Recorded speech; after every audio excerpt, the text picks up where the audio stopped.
Cozy. Welcome to the Pinkprint podcast. Hello, welcome. Thank you for having me. We're so excited. And thanks for coming to my office because that was really great for me.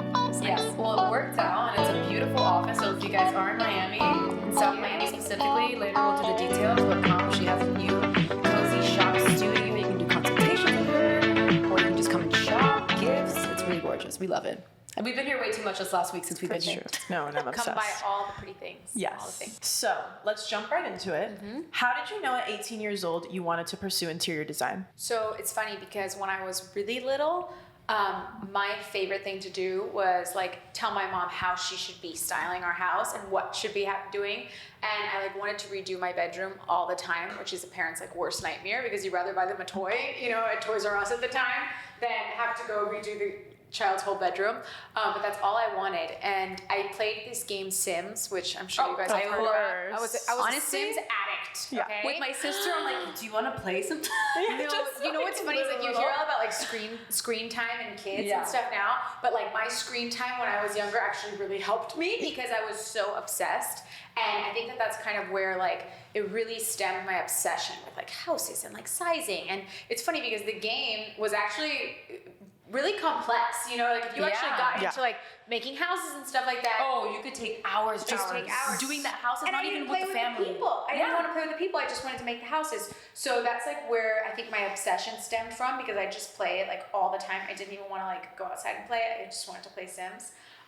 And so that was funny because I definitely knew that the obsession started around then. Definitely. And then, throughout high school, I just always loved it so much. There's a picture of when I was just 4 or 5 years old. You had to color what you would like your bedroom to look like. And my mom still has that. So it was just always, in my forefront, that I knew what I wanted to be. I never thought I wanted to be a veterinarian. I never thought I wanted to be a doctor. It was always an interior designer. And then, when I was 18 and I was going off to school and everybody else was really focused on exploring, I was no, I just want to finish this as fast as I possibly can so I can start working. And then I got really, blessed and lucky that my brother-in-law had a friend who had no idea what he was doing when he was, building his own house, and he needed that female touch.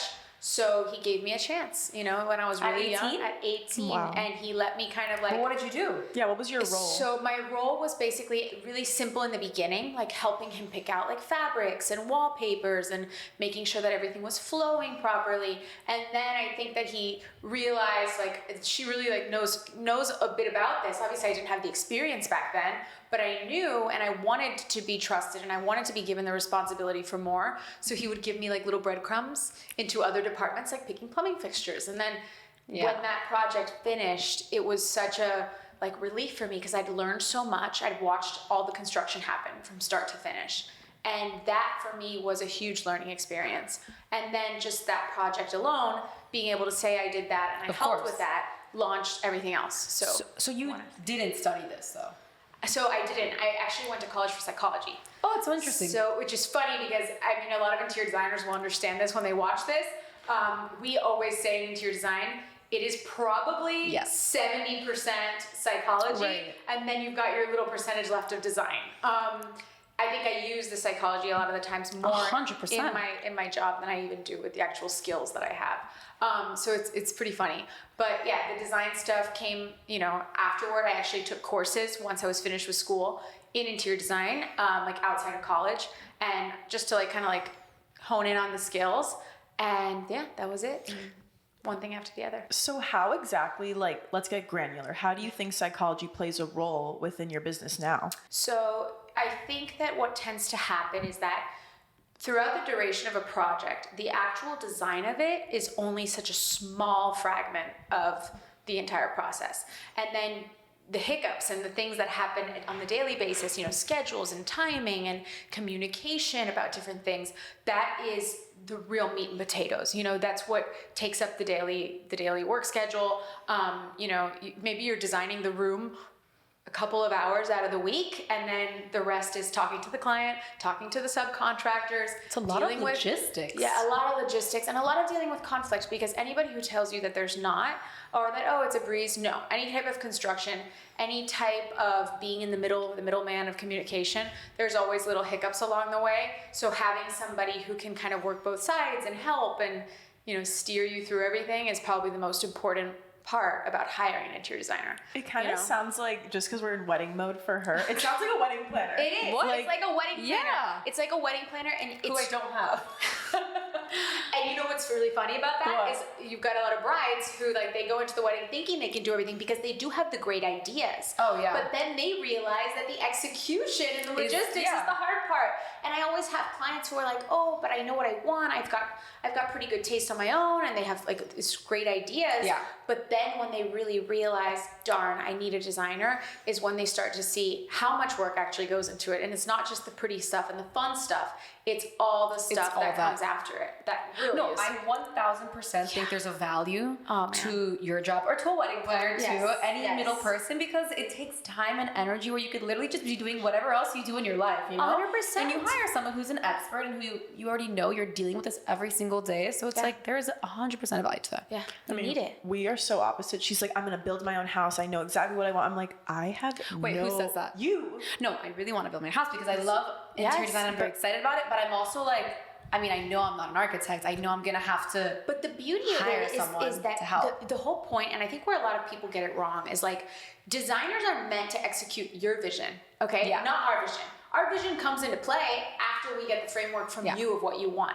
A designer who's just going to try to make photos for their portfolio and not really pay attention to what your desires are and what you're looking for and the ideas you've already created for yourself, we're meant to execute. Yeah. We're not meant to sabotage it. And I think that that's a really important aspect to it, because a lot of people that come to me, for example, the wives or the husbands, they've got great taste and they know exactly what they want. And I look at their vision and I'm like, this is awesome. I can't wait to run with this. It's not that they're lacking style. It's not like they just hire a designer because they're lacking style. The designer is really meant to make the project run smoothly and execute it well and maintain flow. Yeah. No, and that's very important. No, I'm excited to build the house and build that stuff, but I know for sure I can't do it on my own unless I'm just. But I meant more for me. Of course, I know that I have good style and I love certain things. Questionable. But, okay. So only a friend can say that. Nothing could be more overwhelming to me. Trying to design my house, I could never take on that. There's lots of details. Even I'm sorry, we were doing this earlier. Yeah. You were doing you were doing this earlier. Style the bar cart. Yeah. But makes a difference. Down to the details of the bar cart, which I really appreciate. I want that in every single room of my house, well thought out. That takes so much time. Down to the color of that rose, you guys. I'm telling you, the designer's eye, it makes a difference. Yes, it really does, because we have seen things so many times. I look at so many photos of houses.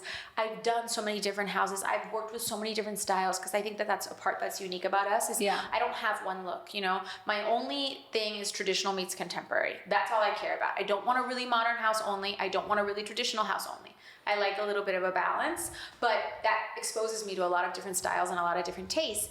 And I think that it trains your eye, to notice things that work and things that don't work. Like when we were looking at the little bar cart before, it's oh, I loved it. I thought that what my girls in my office did was beautiful, but I did know that you're going to be filming at a lower level. We need something with height. I don't want so much white on the walls. You needed the bigger branches to take that. And that comes from a trained eye, and it doesn't have to be a designer's eye. It can also just be somebody who kind of knows, things about height and balance, and anybody can have that. It does take a little bit of skill. Yes. No, and I think what's great about you is that not only do you do interior design, but you also help people build from the ground up, and you've done it for yourself. Yeah.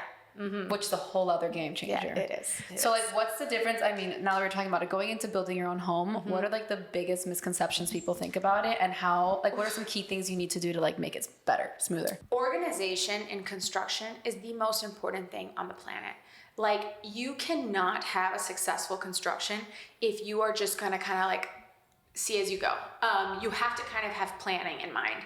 And I don't mean so much so in a budget, because, there's debates about budget, and people who go into it with a specific number, they end up making decisions that maybe they shouldn't have made because they're so fixated on the number rather than what's the right decision in the moment. So I don't think think that the budget per se is so much of an aspect in organization, but I do believe in like a timeline, like something that you've set up for yourself for the series of questions that you need to ask yourself and the series of steps into each project. So for example, like something as simple as, oh, you don't do wallpaper after the toilet's gotten installed in the bathroom. You wait to install the toilet till the wallpaper's up because you want it to be perfect. Little things like that are so important that if you do have a timeline or like an organized outline and document to show you which subs come in first and which ones come in after, that to me is the most important part, because I've seen so many mistakes be made of like, oh, okay, they will install wallpaper, but then they'll install the sconces and they'll realize they want the sconces a little lower or a little taller, and then you rip into the wallpaper and you pay double. So it's little things like that are really important, and I'd say that it seems simple, but in construction, that's probably the most important thing. Aside from having a great team. I mean, we are in Miami. Yes. It's not always easy to find the best people. No, it's not. So it is a key element is like finding somebody that you really trust and really respect, because I do think you need to be with somebody that you respect, not just trust, because then when they tell you, hey, I think you're making the wrong decision, or I would do this, you can actually weigh that out rather than just kind of bulldoze through it.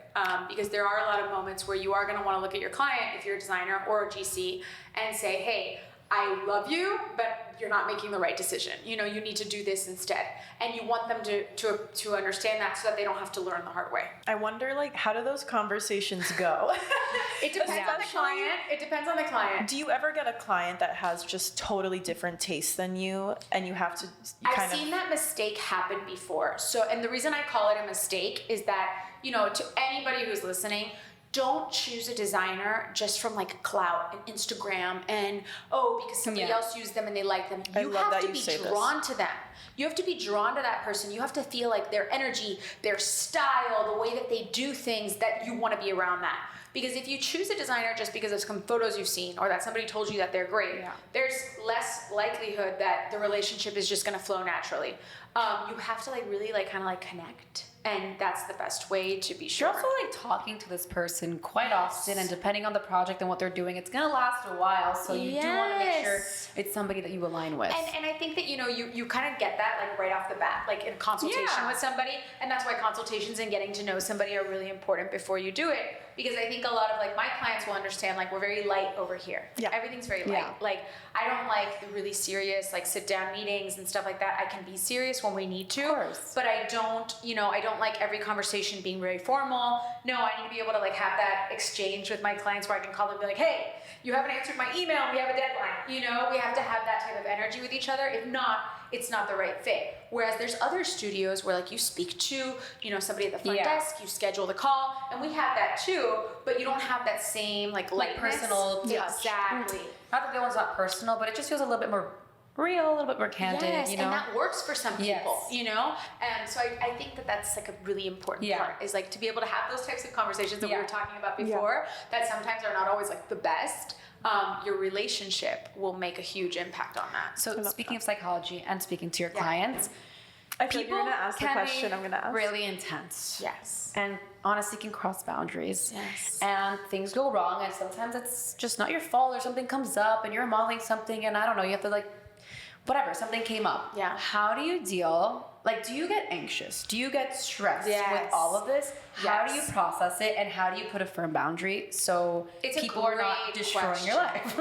It's a great question, and I will tell you that that's the one thing that, as like a young little guppy when I was working, was the hardest part, because I am so emotionally invested in everything that I do in my life. Like, some people are natural people pleasers; they don't want to let them down, and it's just like or yourself down, because it's like, you know, you take on this responsibility and you want to prove that you mean business and that you're really good.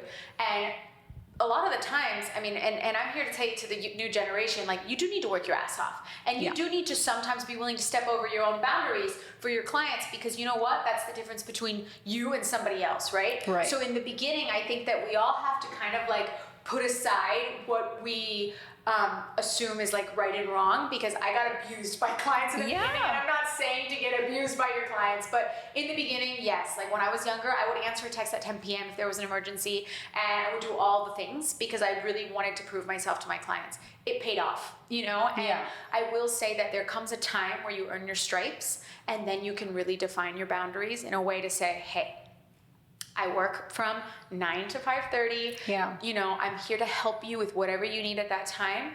But truthfully, like, oh, the wallpaper installer showing up late or rescheduling last minute is not a problem for 10 p.m. You know, like we don't need Right. to talk about that at this time.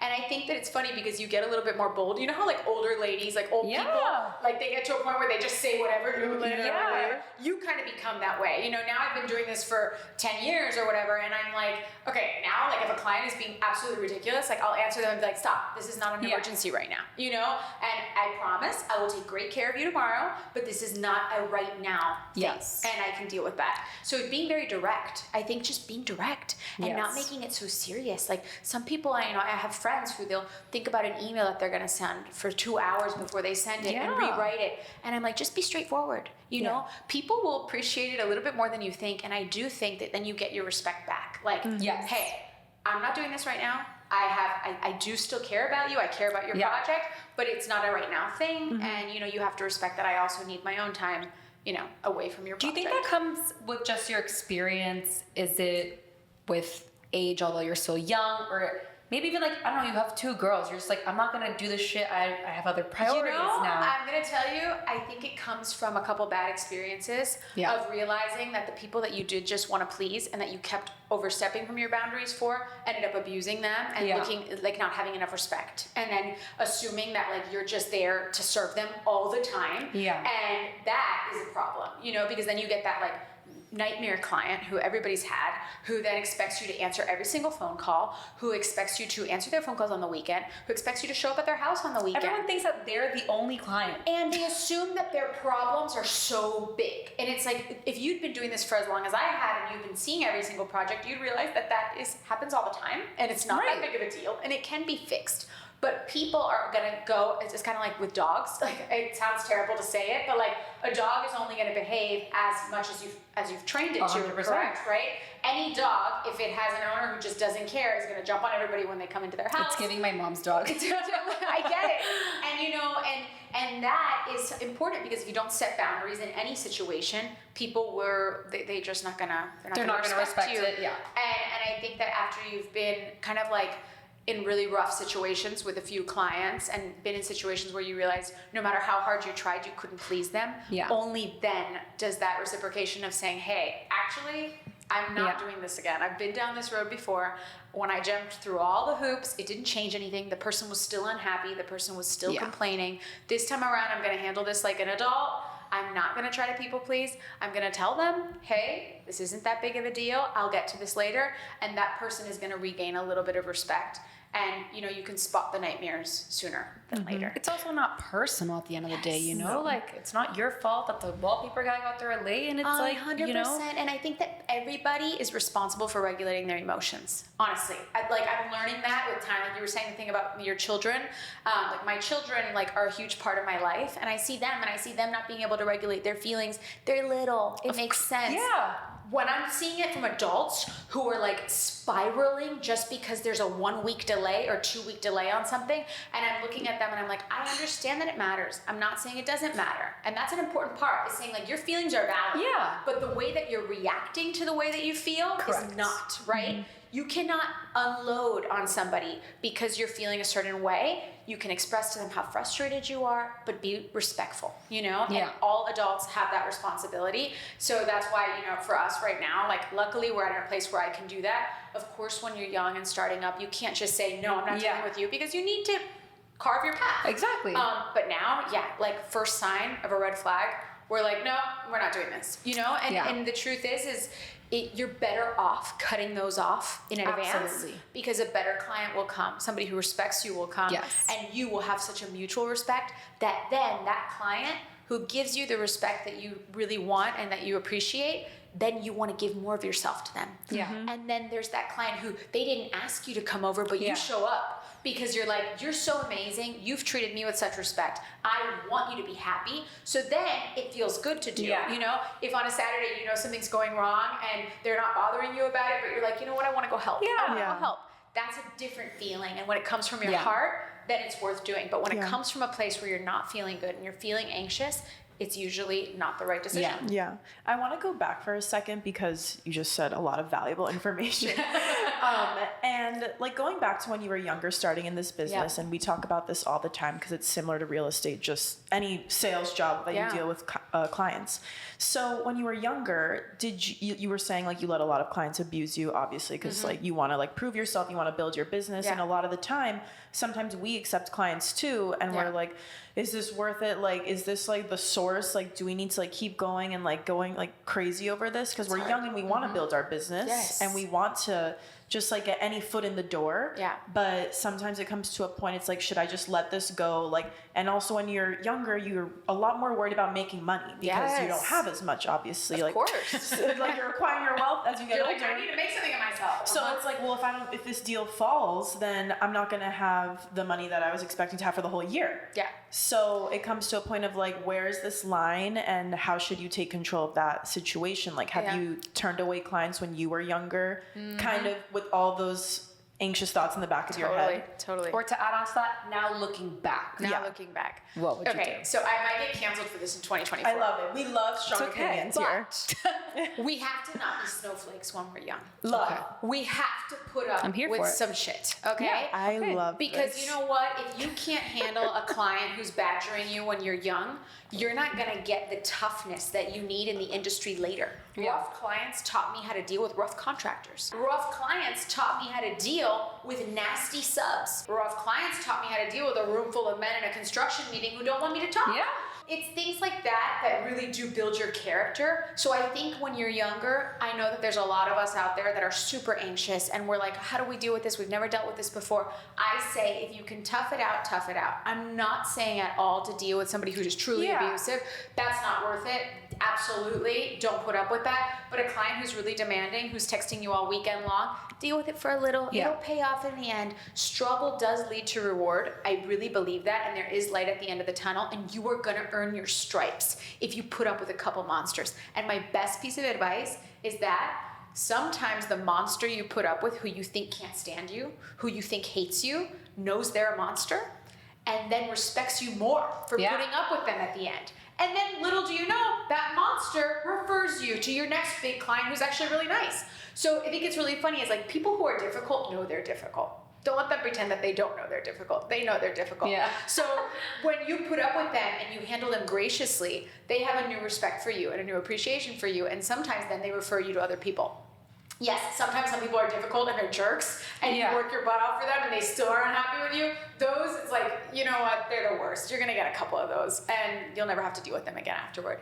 But sometimes there is a reward at the end. So my advice is put up with it to a degree that you are comfortable with to the best of your ability and try to push yourself to deal with things because one day will come where you don't have to.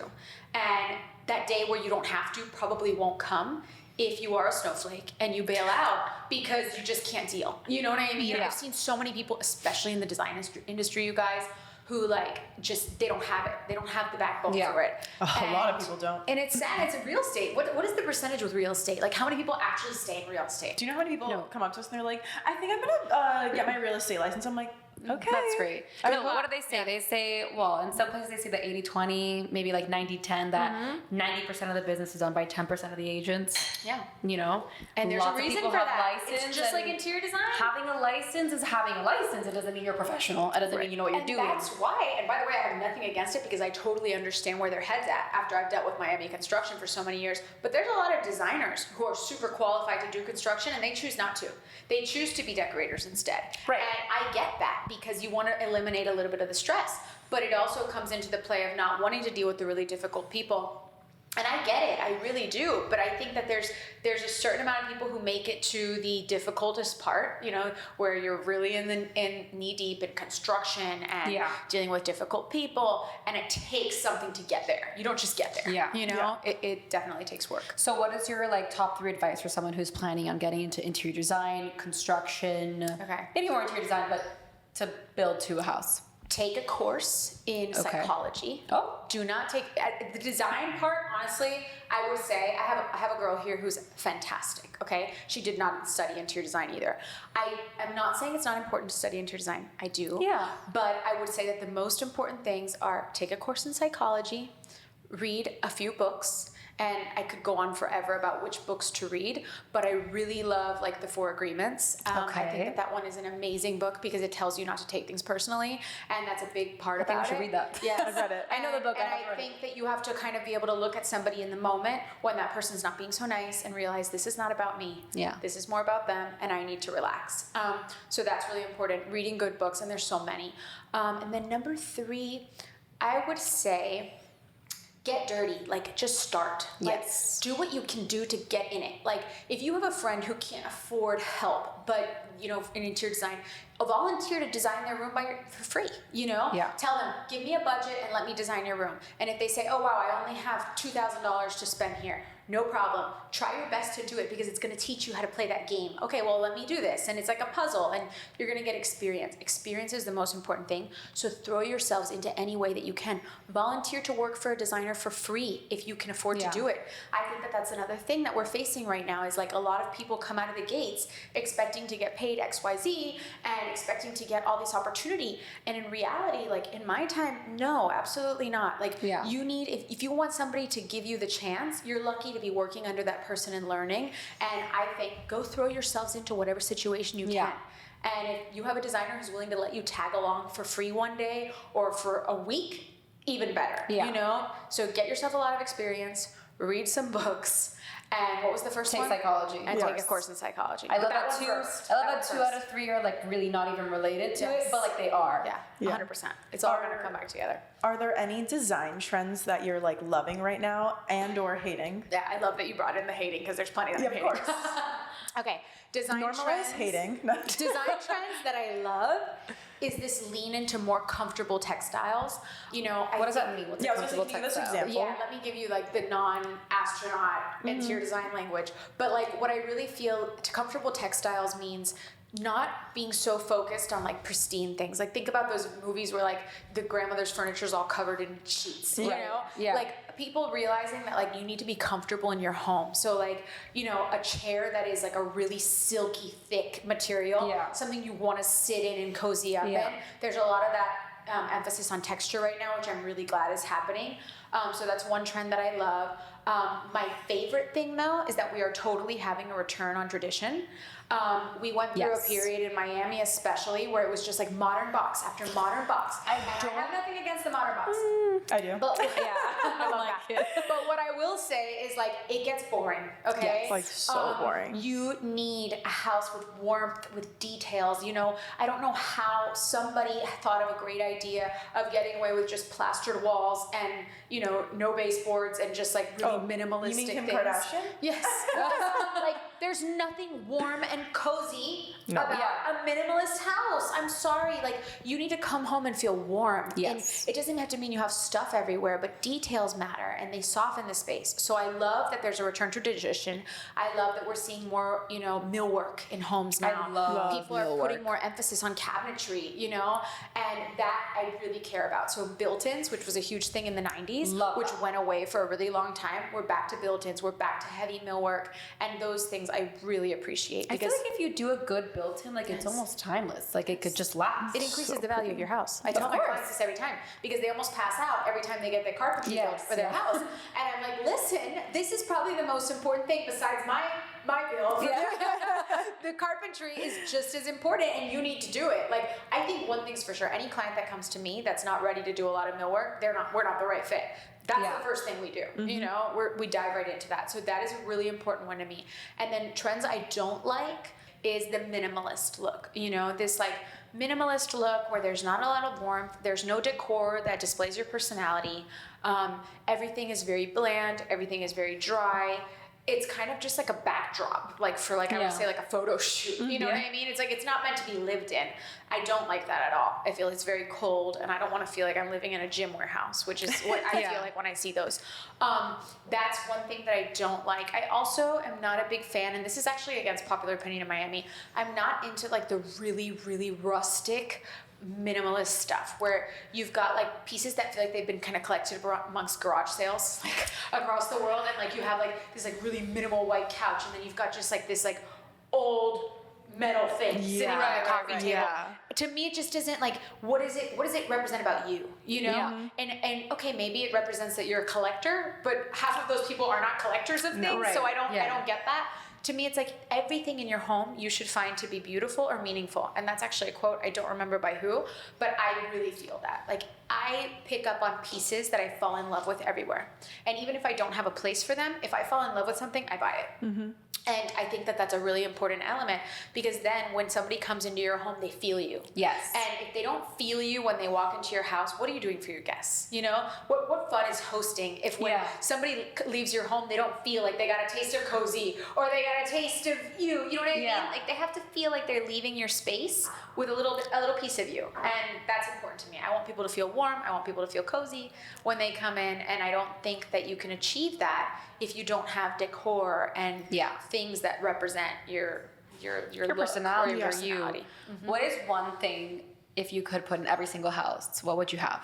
You know, or what's a timeless design concept that you think every house should have? aside from the millwork, which you guys obviously know is number one, I really feel like picture lights, for example, that cast a really nice warm light that's nice. over I like that. artwork, in books, nice. in cabinets. They add warmth, which is something that's really important to me. You know, I don't like just overhead lighting all over the whole house. So maybe you don't go crazy with sconces, and maybe you don't go crazy with chandeliers, but little picture lights scattered throughout the home, whether they're over a piece of art, whether they're over a family portrait, whether they're just inside your bookcase that displays the books that you love.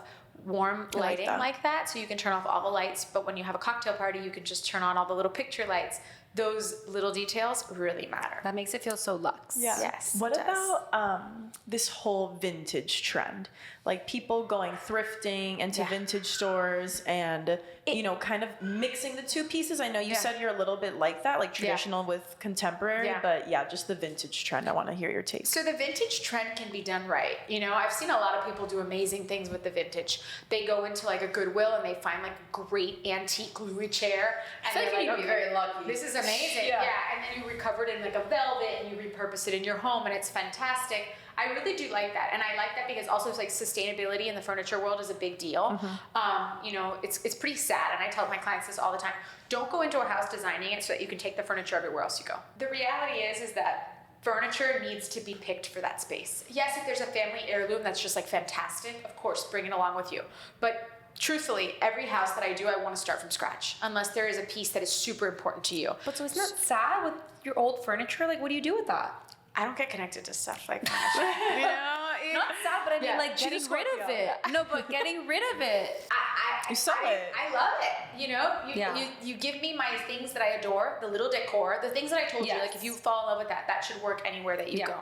But like your furniture, like your couch, your chair, those things, I hate my you couch. gotta let that stuff, let that shit go. Let it go. Get rid of it. When people get, honestly, you know, some clients out there are gonna be mad at me for saying this, but don't get attached to things. Yes. Don't get attached to things. That's not what matters in life, truthfully. Especially a couch or especially a chair. I understand you being attached to an art piece that your parents left to you, or a chair that your mother collected at an antique store that was really special. Totally get that.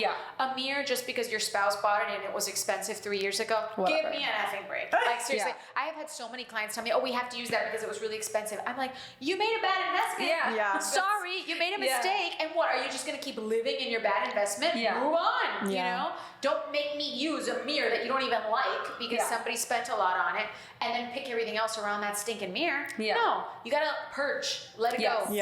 So decor, I'm fine with keeping. I love that, you know, and art, no problem. But like furniture, But so, like, do you tell them to sell it? Like, I'm just thinking like logistics. Like, what am I doing with my furniture? I know, I'm brutal. I'm like, no, you have to sell it. Just to get rid of it. And you know what? And like people were like, oh, but I paid this much for it from Restoration Hardware, so I need to get this much back. It's like, no, you don't. No. Well, okay, this is not the stock market. You gotta let it go. Like, you know, there's certain things that like if you hold out and you just wait for like the return on it, it's not gonna happen. No, but especially with used furniture, like no one's gonna pay you what you to really use furniture. People assume that because they bought something from an RH that it's like super valuable, and I'm like, guys, everybody is looking for the perfect piece for them. And like, you know, yes, of course, on Pinecrest Marketplace and all these places, you can get a great price, but don't not let it go because somebody's offering you $100 less than what you paid for it.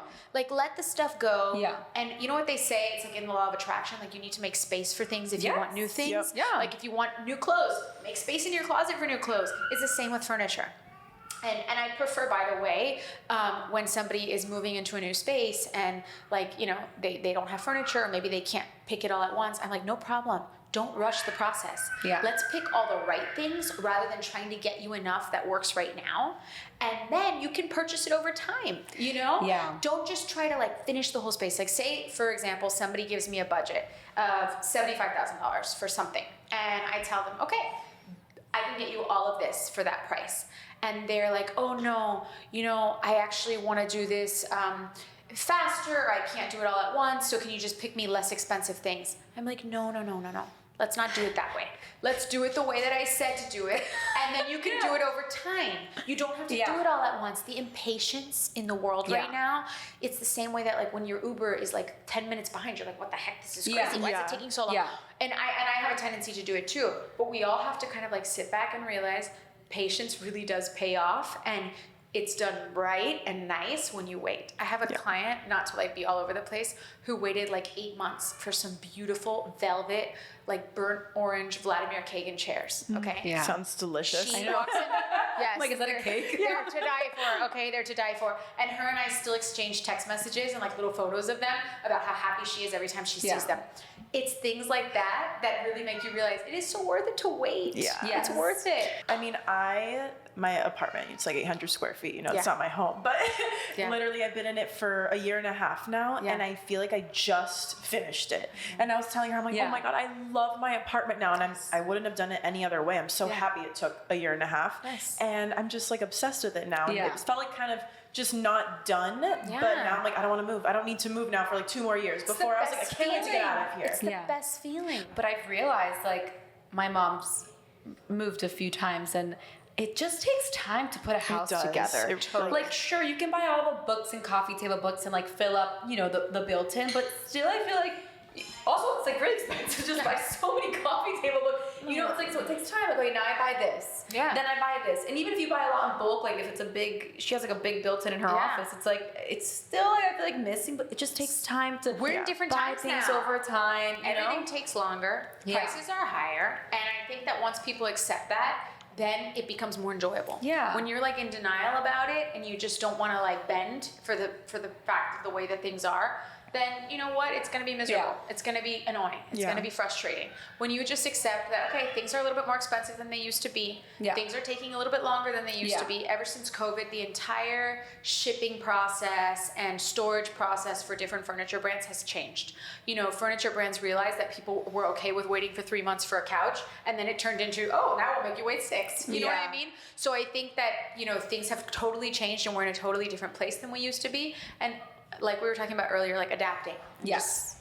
I have to ask you, so if you're balling on a budget, what would you do? What would you recommend? What do people focus on? Yeah. Or what are the key things that people should have that like make the space feel a little bit more luxe? For like girls our age, like 25. Yeah, I think you're in your 20s, you got a one-bedroom apartment, or you're just starting, you don't want to spend. My best piece of advice for balling on a budget is doing what you see on the walls here. Applying moldings, because it's not the type of millwork that I'm saying that you're going to see in a Greenwich, Connecticut house that is full panel and, you know, really pricey to do. But this is a very quick way to make your space feel a lot more elegant and elevated. If this isn't your style, totally fine. But if you are balling on a budget, think of things that are really special to you, things that you really like and really appreciate. Try to buy one of those things, and then over time, add another one. And add another one, you know, because I'd rather walk into a space that is maybe unfinished, it's not perfect, but then you walk in and you see something beautiful on the coffee table and you're like, wow, that is a statement piece. That is really cool. Picking one thing, you know, and just doing it in pieces as you can. And then I was also going to ask, if you're getting into a house. Yeah. I mean, I guess it depends on the work, but like, what are the key things you would do? Would you do a kitchen? Would you do the bathrooms? Would you change out the floors? If I had to like pick a few things, what are the priorities that make the biggest difference in the house? So if you're in a situation where the whole house technically needs to be redone and you need to pick what you need to attack first, I say attack the kitchen first and the bathrooms. Not only because those spaces are like the most nitty gritty in construction, but also because if you plan on making any changes, like any floor plan changes, that may affect other things. So you get the hard part out of the way first, like moving plumbing or moving electrical. Right. Those things then aren't going to affect other pieces later on. Like for example, if you're going to move plumbing, usually the floor has to come out. So if you're going to change the layout of the kitchen, you better do that now, rather than installing wallpaper everywhere in your house to try to make it look a little bit prettier and then redoing the kitchen. So I'd say, you know, attack things that have like plumbing work or electrical work, like extensive electrical work, to be done first, and then move on to the other things. Perfect. Okay. I do the same. Yeah. Probably. So switching gears a little bit, can you tell us how Cozy Shop Studio came to be? How did your journey look getting here? And what's your favorite part about your studio? A little bit on like what we were talking about earlier about like how you grow and you evolve and your client base changes and your needs change and the way that you do business changes. That's kind of what happened to me. I think that I felt like, wow, I was so hungry for like, not necessarily success, but like to prove to myself that I could do things, you know, and do hard things. And when I got to that point where, wow, I was doing people's new construction houses and I had to build a few houses by now. And then I said, okay, wait, yeah, this is all great, but like also like being successful is not the most important thing. And then like I have my daughters who like, I get so much joy from them. And I realized, okay, wait, I'm not just hungry to like keep doing more and more houses and more crazy projects and stuff like that. I actually want a little bit more like quality of life. Like I don't want to be thinking, breathing, construction all day long. Like construction will make you go to sleep thinking about, oh my God, did the electrician put the lights, the sconces in the right place? I don't know if he did. Shoot, my client's gonna be so upset tomorrow if he didn't do it. Mm-hmm. That's not a fun way to go to bed. So I thought, you know, long term, I love what I do, but I probably don't want to do it forever to the degree that I'm doing it now. Mm-hmm. You know, yes, for my super close clients, I'll do it till I'm 80 years old. But, you know, in the big picture, I don't want to just be doing construction all day long. So I said, what would my like dream be? And I'm a big like nerd. I love Nancy Meyers movies. Like one of my favorite movies, it's not a Nancy Meyers movie, but it's like You've Got Mail, where it's like the little shop around the corner and she's got the bells on the door in her little store and it feels really pretty and it's decorated for Christmas. I've always like found an attachment to things like that, you know? And so I thought, you know, having a little store that I could make people feel wonderful when they walk in and show them beautiful things and share with people what I like and what I like to do and make somebody a coffee when they come in. And that became something that I really wanted to do. And then also like with my daughters, like I wanted my daughters to have a place that's not just an office in a building to come to watch me work on a computer and do kitchen cabinetry drawings. I wanted them to have a place that they came that they felt like was me, you know, a place for me. Yeah. And that one day maybe when they're 15 years old, they can work here a little bit and get experience. So that's kind of what gave birth to this idea.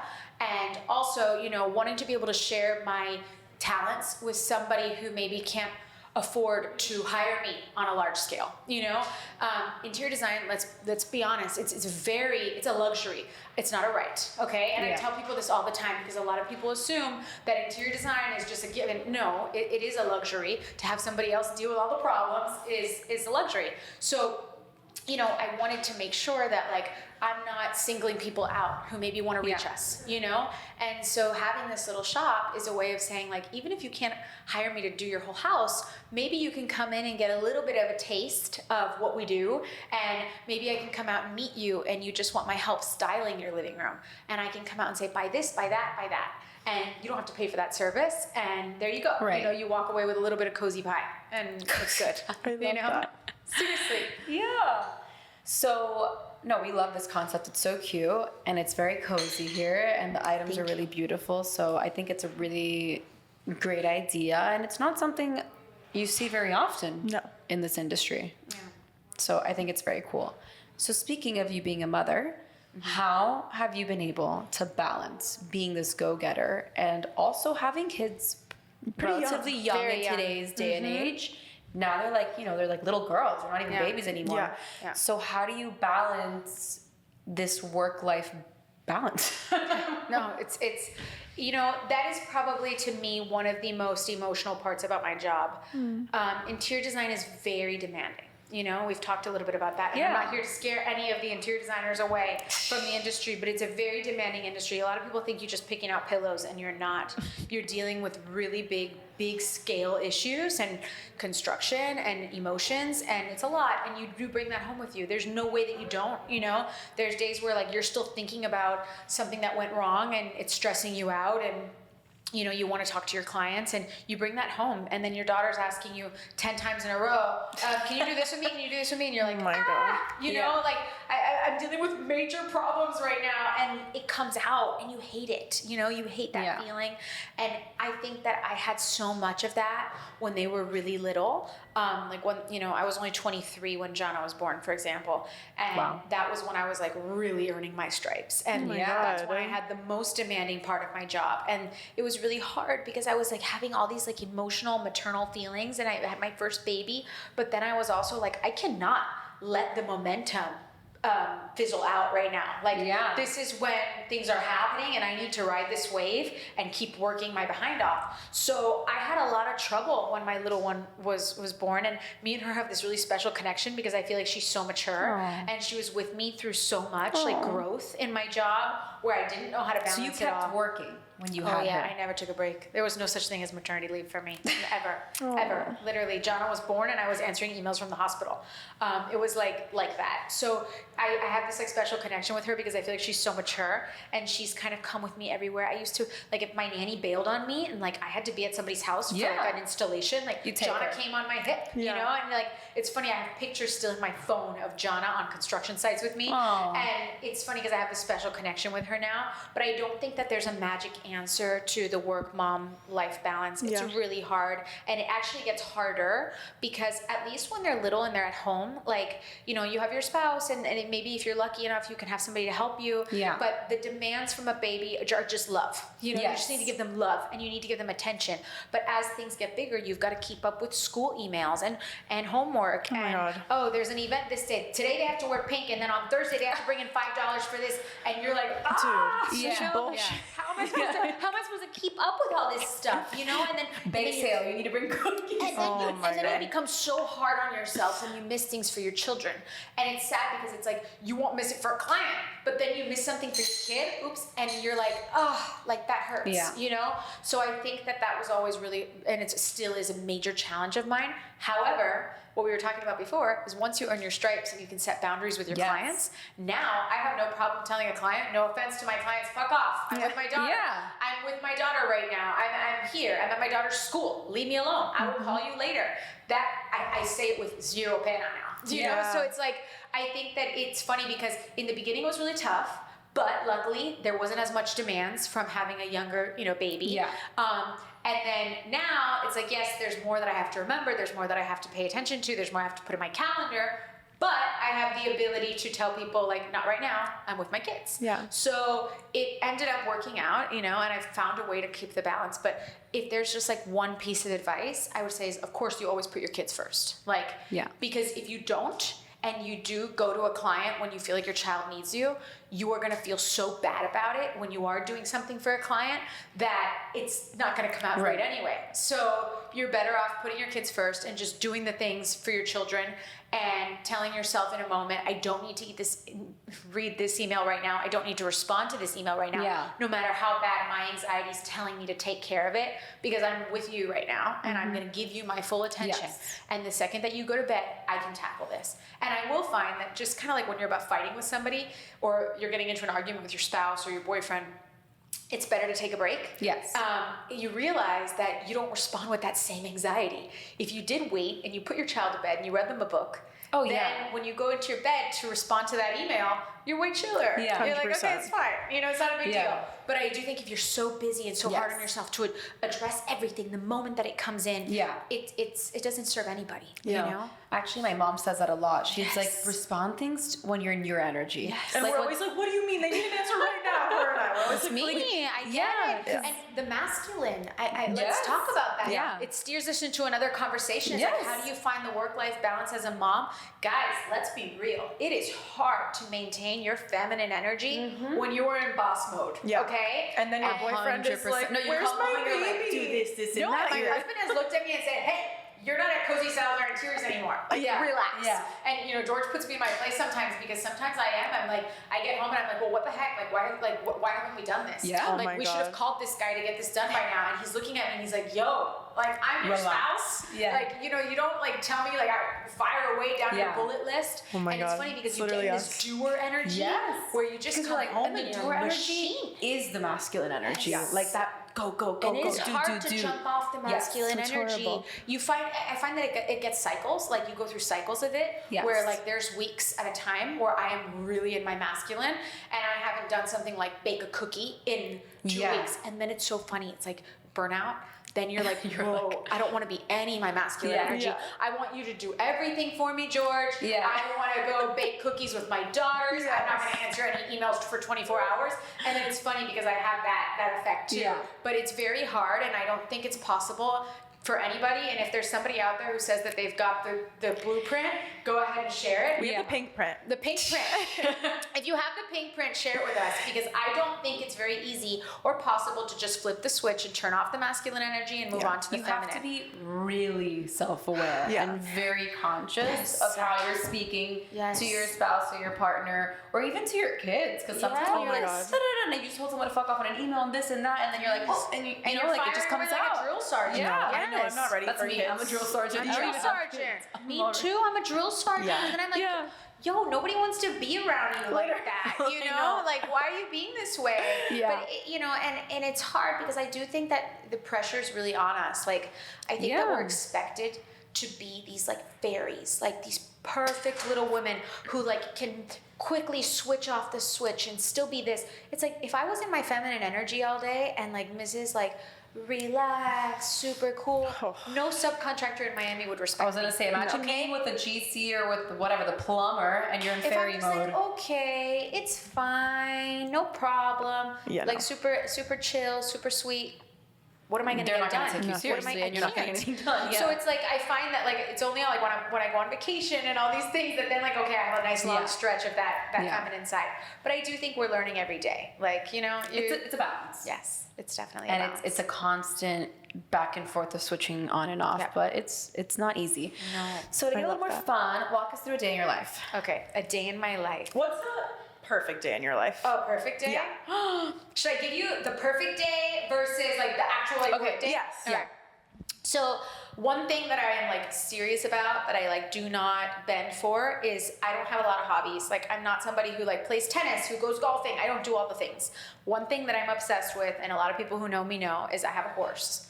And I am obsessed with my horse. Like I love him. To me, it's like therapy. Yeah. It's also, I'm an animal freak. I love animals. So like, to me, that is such an important part that is non-negotiable. Like non-negotiable. It is blocked off in the calendar, the days that I ride. And the girls know, don't even ask me if you can get a meeting on the calendar for that time. If you want me to move it, no. Like I commit to that and I do that because it's part of what makes me a better person, I feel. Yeah. And also like comes to remind me that I do things for myself so I don't burn myself out. It's so important to do that. You Sorry, have can to I do pause that. you? Yes. What is the cadence of this? Like, how often are you blocking that time out for yourself? So I ride, and I try to ride 5 times a week. Oh, I love that. Wow, that's So amazing. like almost every day. Almost every day. It's very early, so it usually doesn't affect my work schedule at all. Right. But then there's days like Tuesdays, where Tuesdays I ride at 9:30, so I get into the office at like 10. And I tell my clients, I'm like, look, I can't answer you before that. Yeah. Guess what? I work till 6:30 those days. I work a little later.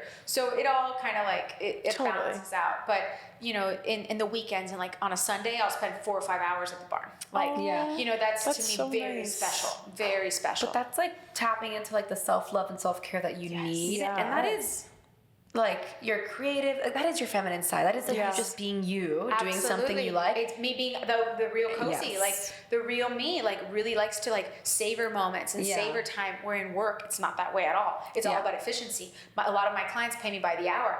It's my job to be efficient and to use as little time as I can to still do the job well, right? It's not like that when you're writing. You're supposed to take your time.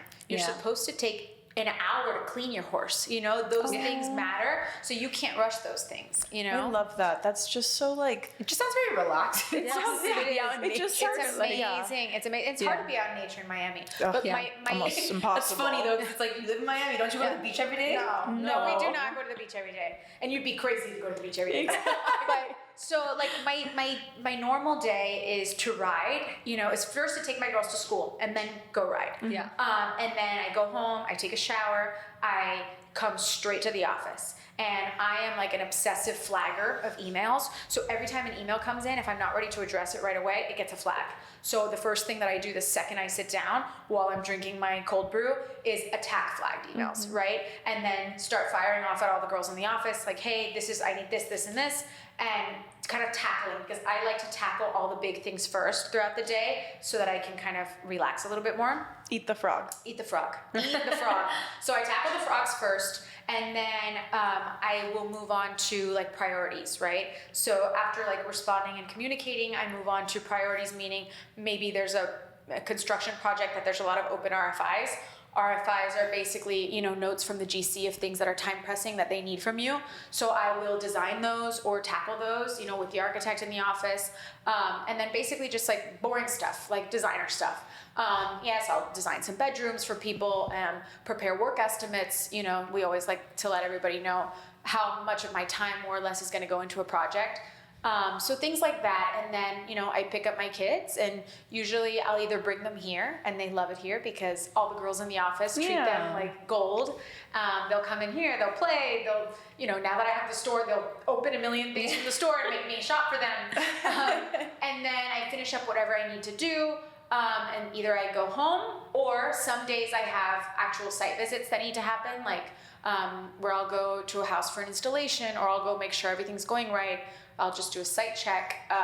There's a little bit of that too, but you know, the days are really mostly here, which is why it was so important that this place be beautiful and like with nice sunlight. Because there's a lot of sitting behind a computer. There's a lot of like putting your head down and working.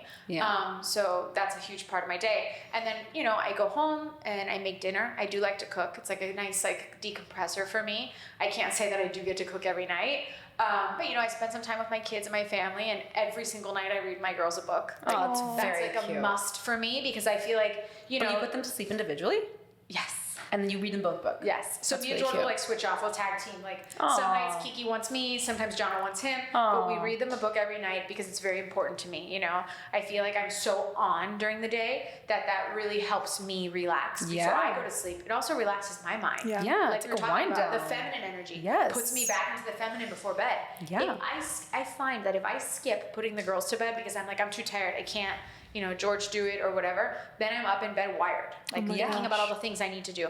Like, you can't do that, you know? So that's like an average day. A perfect day is me waking up when I want to wake up, which is never very late. But I you know, try to like, instead of waking up at like 6, you know, waking up at like, you know, 8 is really nice, or 7:30 on the weekends, and slowly starting my day. Like not doing the rush, you know, getting your kids ready out the door is a lot. When my little girls are still sleeping in their rooms and I'm up and I'm having my cold brew. And that quiet moment in the morning. That quiet moment in the morning is so nice. And then I grab the carrots out of the fridge, I grab the apple out of the fridge, and I go straight to the barn, which to me is like the best, you know? Oh my God, not worrying about so anybody, cool. Nobody needing me, because I'm constantly needed during the day by the girls in my office or client. I love not feeling needed for a moment, you know? And getting to the barn and like slowly getting on my horse, slowly tacking him up, and not coming home for 4 hours. Like, is a great thing for me, you know. I give him a bath, I listen to music while I'm there, like, and then I get in the car and then I'm ready to be mom, you know. Like, I come in, I've had my regroup, I can do whatever the girls want me to do. I ask them. These days it's like always a birthday party. You know what I mean? There's like always a birthday party to go to or something, you know. I'm like a totally different person on the weekends, you know. No more drill sergeant. I'm chill. I'm like, okay, what do you guys want to do? I'm going to cook. I'm going to make a taco spread for all my friends. Oh my God. I love to invite people over. I was going to say, do you love to host? I love to host. It's like my favorite. Like, what are your hosting tips? Set a beautiful table. Come And what's your on. like favorite thing to Don't cook be for a lot of lazy. people? Set a pretty table. Like for actual food? Like to sit down and eat? Yeah. No, my aunt is so Set a table like for that. people. Like, We'll go over on a Thursday night and there's like all this shit going on. But I serve love people in your pretty dishes. That's super Come feminine on. energy to like do all that. I love that. Like, serve people a margarita in a cool glass. Like, don't be lazy. So on the weekends, like, that's what it's all about for me, is like hosting our friends, making people feel welcome. I don't want my friends when they come over to leave till like 12 o'clock. Like, stay as long as you want. What do you cook for all these people? Or do you I cook cook everything. Do you I cook? cook it all. You know how to cook for that many people? Yeah, we do that all the time. I'll make like a whole tenderloin. God. I'm Oh my obsessed with God. Ina Garden. So like, I do that's the all best. the Ina stuff. No. Delish. Cozy's in cozy mode on the weekends. Mike, now can we I come pop over? in here. I know. Now I do pop in here on the weekends. Now that we have the shop, so Yeah. like after I go to the barn, for example, I'll come here before and like let the girls, hang out a little bit at home, and then I'll go back and see them. But yeah. What's the coolest thing you've put into a house? Oh, you know what? This is gonna surprise you. Not an actual item per se, but you know what I really love? Designing showers. Because I feel like we all decompress in the shower. I Like love that's that. your moment. And my new thing is like I'm obsessed with like designing like a steam shower. I do like Oh, the love Rolls that. Royce starlights inside, Oh, so that they don't so show. cute. But, I need like that. if you need to go decompress at the end of the day, like why shouldn't we feel like our bathroom, if we're gonna spend the money on renovating It's a it, is a spa. spa? Like I have turned a bunch of bathrooms into spas over the last year, and I really feel like that's like a really cool thing. I love that. Although, if we're still talking about like what's the coolest thing I've ever put in, okay, I think that the spa baths are really cool. Yeah. But we are working on a project right now that is on 14 acres. Oh my yes, God, The what residence compound. alone is going to be like 24,000 square feet. Wow. There is a gym that's about I'm just like, what? Honestly, 22,000 why? square That's feet, really- and the house has its own spa. Wow. Separate on the property, which is going to have like a Japanese garden, like. Oh my That is God. a really exciting You one. need to post pictures. Yes. Yeah. So if I had to say like what I've put into a house, okay, I was telling you about the steam showers. What I am going to put in a Yeah. house, this will probably be our coolest project yet. Wow. That's Love incredible. that. That is Yeah. huge. That's It's huge. enormous. It's Like, gonna how take, long like- does that take? Like it's probably 10 years, another, maybe another 3 years will be on that project. Yeah. Is but this like in Southwest Ranches? Yes. Okay, yeah. I was How'd like, you there's. guess? Because Well, they're huge. Southwest Miami Ranches, Beach. and it's gonna be like really You're cool. like here in Coral Gables. And Yeah. the clients are cool, man. I find that like That's good. clients that are like working at that level and they're doing things at that level, they just understand the value of time. And Yes. they're just like, I hired you, like I trust you. They probably you know? have like another great home they're living in because Exactly. this sounds Yes. fabulous. It's gonna But be really, really 20,000, special. what, Wow. 24,000 square foot house? Yeah.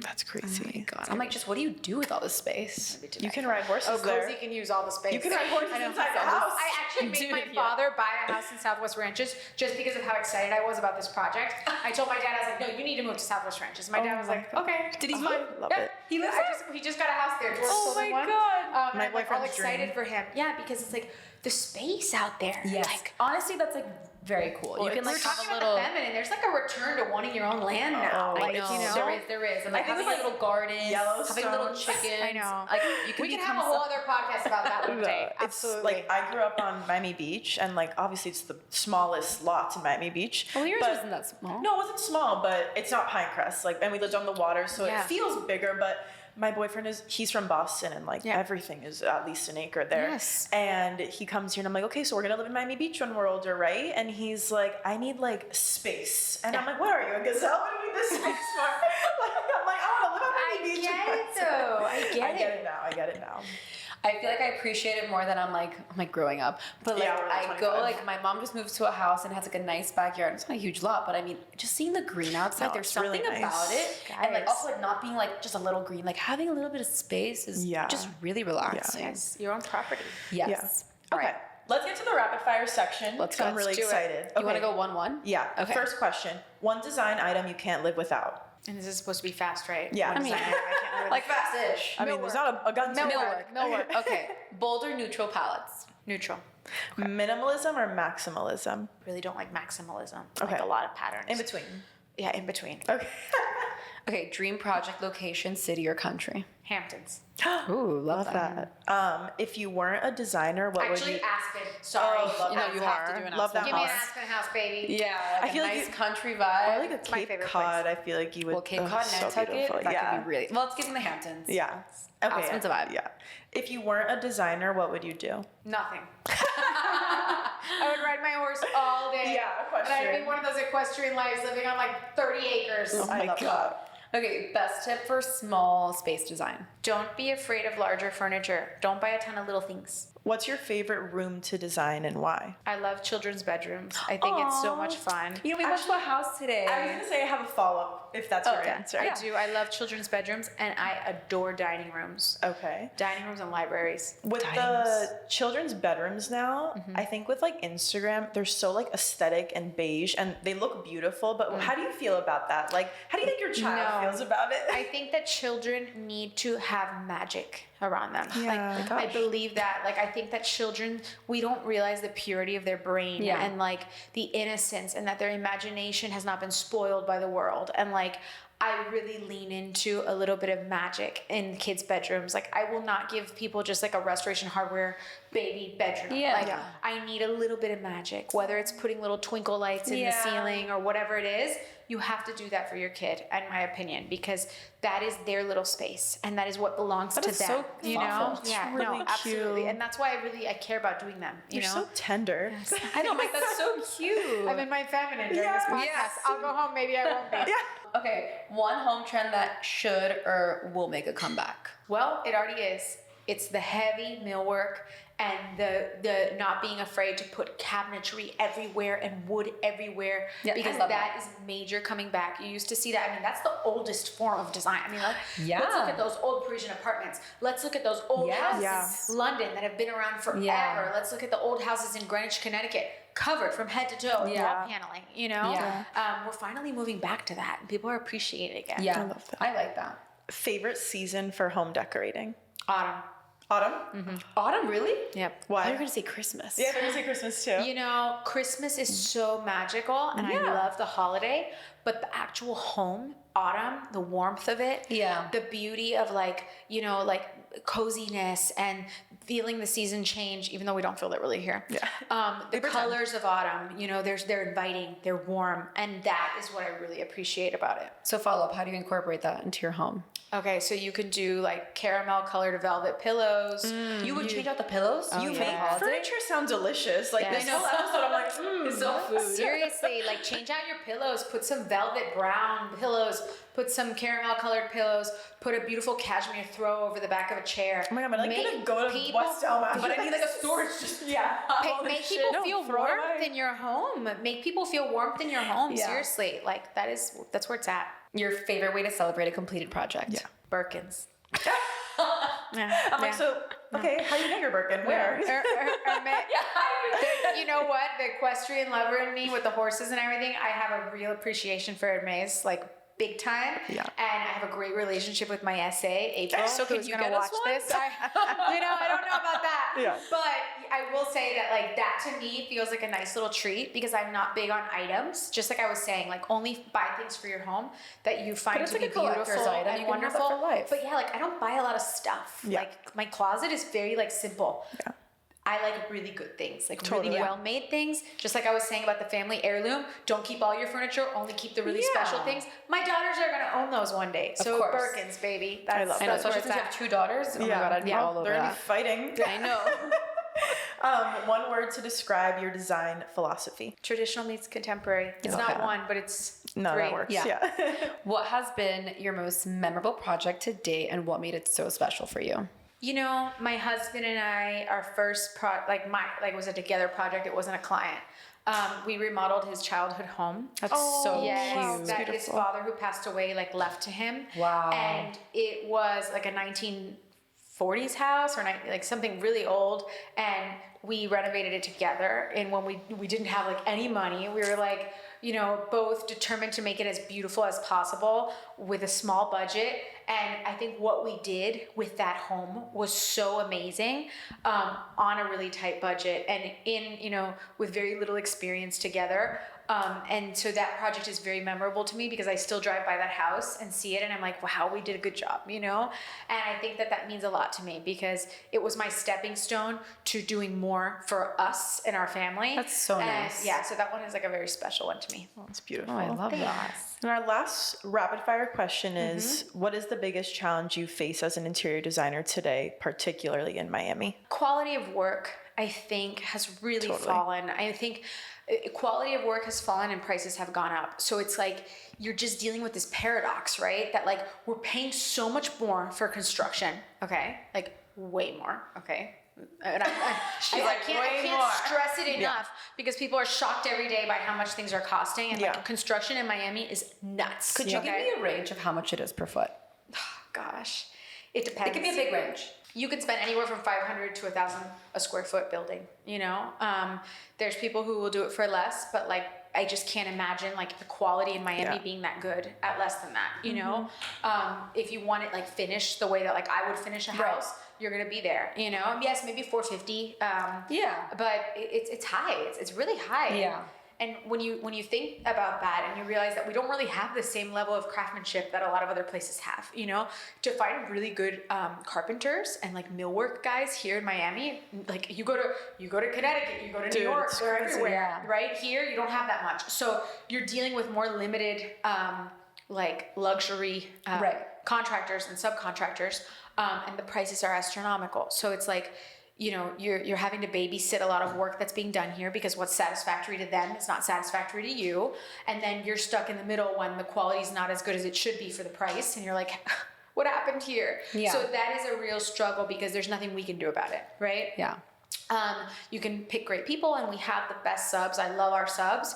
But at the end of the day, it's like, you know, our subs can be really pricey and a lot of people don't want to pay that. So, you know, they come to us and they say, okay, I want you to design my kitchen, and I design your whole kitchen, but then the price of the cabinets is a little bit too high. So you go with your own carpenter and then you don't get the same results. Yeah. So it's just, that's a little bit of a struggle, is cost and quality right now. I really want to read this piece of artwork because it's literally what you just said to the people. It says, if you think good design is expensive, you should look at the cost of bad design. Oh my I think that's so true with anything. Like, you can get your boobs done in Tijuana or you get them done in New York City. Yeah. No, and you know, and I put that there on purpose, by the way. Everybody thought it was super cheeky that I did that. And I was like, guys, you know what? It's like, you're better off being straightforward about it.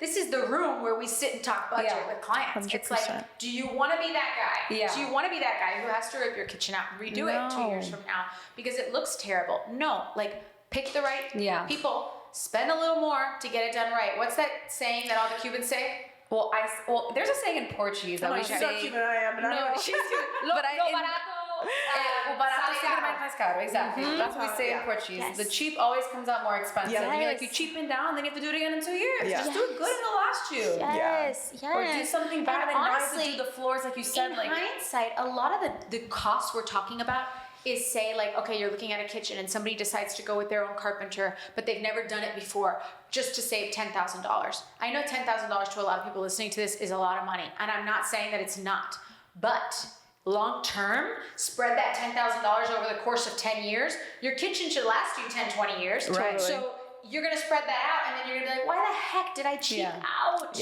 Not worth it. Not worth it. No, true that. Okay. And your designer, one more thing, your designer also is like, you can probably find a cheaper designer. You absolutely can find a cheaper designer, let's be honest.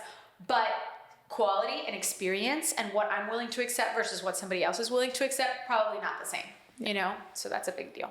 No, that's why they're choosing to work with you. No, and with you, right? Like, you can feel it the way you talk, how passionate you are about it. Like, I want to work with you right now. I wish I had a house, but I care. I really give a shit. But people can feel that when they talk to you and look at you. Yeah. Thanks. So to close up, how do you define success? What is success? Quality of life. Quality. What is that? Quality of life is like, yes, you can have a ton of money, but if you're always stressed out and you're not like spending good time with your family and you don't come home and relax, no, that's not success, you know, in my opinion. Success is, yes, not having to struggle, not having to work just to make ends meet. That's a huge portion of it. But success to me really is what I've established with that boundary with clients and being able to pick and choose my clients and not having to take on the nightmare clients and being able to have relationships with my clients that I adore and friendships that last. All my clients have become friends. Having that is such good success to me. Being able to finish a project and still want to go to lunch with my client is success. Being able to go home and tell my client, hey, I'm home now with my girls, I'll talk to you tomorrow. And my client saying, oh, have a great night, good night. That is success. Like, that is success. And, you know, there's no amount of dollars that you could put on that. But being able to like provide for your family and then also have like a good quality of life, it's the best. We know that at 25, you had a little bit of a different life than us because you had your babies and, you know, different. But crazy. What piece of advice do you have for 25-year-old women who are just like, you know, kind of starting their careers and getting their feet in the door and they're ready to get gritty and like scrappy, but they want to climb to the top? What we were talking about before, where it's like, just know in moments when things seem really hard, they're temporary. And like, you probably in the moment how you feel about something, if you were to look at it 3 days later, you might respond to it differently. And 3 days later, after you respond to it well, you're gonna be proud of yourself, and you're gonna be like, thank God I didn't send this email. Just kind of like holding on, hang on. Like, don't give up. Don't give up. Don't get overwhelmed. Keep it up. Keep the pace. Don't quit. No matter how tough it gets, stay on the course, because it really does pay off. Like, I really believe that life is fair in the end, and if you put in the work and you put in the effort, you will be rewarded with better clients, better situations, better projects. So you have to earn your stripes. I hear you. So what's next for Cozy Salazar Interiors? Well, this is a huge already new chapter. Yes. So I'm hoping that I don't come up with any crazy ideas. Let's marinate in the next couple of years, because between that massive project I was telling you guys about, another beautiful home we have under construction in Snapper Creek, a bunch of other projects on the books, and this store, I think I am capped out for a series of. Oh, we want to see couple pictures of all years. these projects. Yes, for sure. And you know what? That's a great point that you just made. A lot of the last couple of years have been grind years, where we are, these projects take a really long time. Yeah. Where we've been working. I feel like for the last 2 years, I haven't had as much content and stuff, because it's been the work phase on so many houses. Yes. Usually there's a lot of like difference in timing, like you're unveiling a house while you're still working on another. All of these projects tended to collide at the same time. So, we haven't really been able to show people a lot of finished product in the last year and a half. I'm sure you do this, but before and afters, everyone loves that. We have so many coming, and a lot of new construction. I'm so excited. I have so many. I'm wrapping up a beautiful Hampton-style new construction house in North Miami right That's now. beautiful. That is going to be done over like the next course of 4 months, and I've been working with that client for 3 years. Yeah. Wow. So like, there's a lot of fun things happening already, and I'm really excited about those. So hopefully nothing new. But you're seeing like all the fruits of your labor. You planted all these seeds, and it's like 3 years later. I want the shop to become like a staple in Miami. Yeah. Like, if I had to say like what's next for Cozy Salazar Interiors, is like, I want this little shop to be a staple here. I want people to know that they can come here for great design advice, for great things for their home, and for this to be like something that's been around for 10 years from now. Like, 15 years from now. I would love it if my daughters were, working here one day. Yeah. Exactly. So that's really where I'm at. Amazing. So to really wrap it up, This is our final question that we ask every single guest. So we aim to give our listeners the Pinkprint to personal growth and success through a homework assignment, which is supposed to be an actionable step or tool that they can actually implement into their life. Okay. So what is your homework for our listeners this week? And it can be anything. It can be entrepreneurial, Literally. health and wellness, cooking advice, whatever you want. My thing would be journal. Write down the things you're grateful for, because it's going to help you put into perspective the struggles, like the harder things, because that's something I did that I never mentioned to you guys before, is when I was in like the tougher parts of my job, I just kept looking on the bright side and always look at the cup full. You know, I am obnoxiously positive. My husband hates it. Okay. He's like, geez, nothing bothers you, like you're so unrealistic. But like, the truth is like, I am really hard to put into a negative state of mind. Like, That's amazing. That's beautiful. Stay positive. Keep looking at the glass full, no matter how rough it gets. Journal what you're grateful for, and like, keep focused. Like, no, it's good. No, it's good. Somebody's yelling at you and being an asshole. You know what? This is good. I'm learning something from this. What That's about very spiritual of you. Constantly. No, seriously though, like, you have true. to, because if not, it's gonna drive you insane. Yeah. It's gonna drive you insane. We say, what an opportunity. And we joke, we'll be on the phone like, what an opportunity. And hey, if it's not teaching you to be better in your job, it's teaching you to be better, like, mentally. More I was patience. so immature at like 18, 19. Like, I had a big ego. you were 18? No, seriously though, like, I had a big ego. Like, somebody would tell me that they didn't like a design I did for their bedroom. you're like, how could you? And I was like, ugh, so offended. It's like, now you tell me that you don't like my design, I'm like, oh, that's stupid. I'm gonna do another one. I'll make another one for you. But it's not like, I think that like you grow, and all of us do. All of us do. Like, amazing. Cozy.